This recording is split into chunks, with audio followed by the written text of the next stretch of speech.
My friend Sean asked if I could make an angled armrest for his mandolin, and I said yes. So we're starting off with a piece of big leaf maple here with a lot of flame in it, heavily figured, and I'll get that down to size using a very sharp hand plane.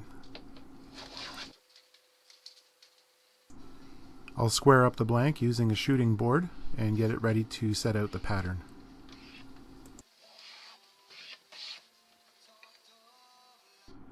I took a tracing of the lower bout of the mandolin to see how it agreed with the blueprints I had on hand, then made this little hardboard template. I'm marking location for the holes for the hardware, which I'll drill out on the drill press. And after that's completed, I will take it over to the bandsaw and cut out the profile.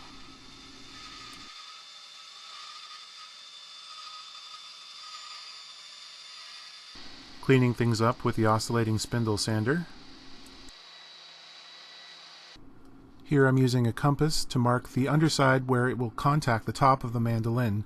That's just on the outside 3/8 of an inch or so, right over the linings, so it won't interrupt any of the vibrations of the top.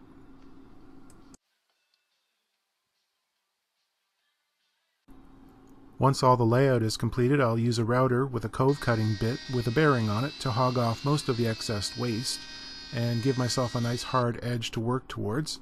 Then I'll pick up a carving gouge and cut back to the line.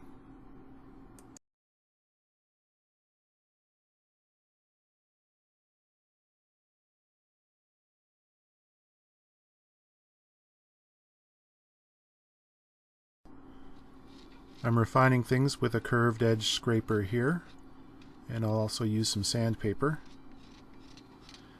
And then I'll turn it over and I'll start planing the angle on the upper surface, which is about 8 degrees.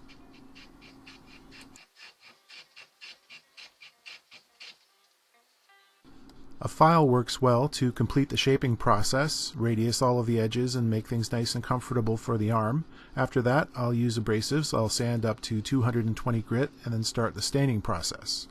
This is a water-based aniline dye, which I'm going to put on and then sand off again, leaving the color only in the deepest recesses of the figure. And what this does is create a really dark contrast. It makes the figured maple really pop. So I'm sanding it all off again and making it look clean.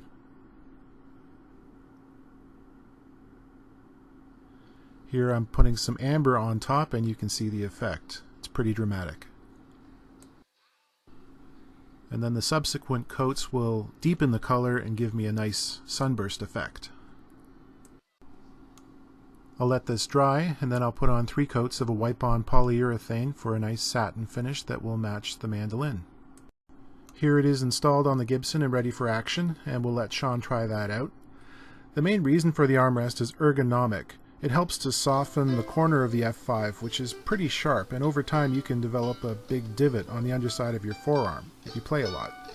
What it also does is it raises the wrist in relation to the plane of the strings, meaning that you don't have to bend it so far forward. And over time this can reduce the incidence of wear and tear on the flexor tendons that run down the inside of your arm. That's it for now. Thanks for watching, and check back again soon. I hope to have some more videos uploaded in the next week or two.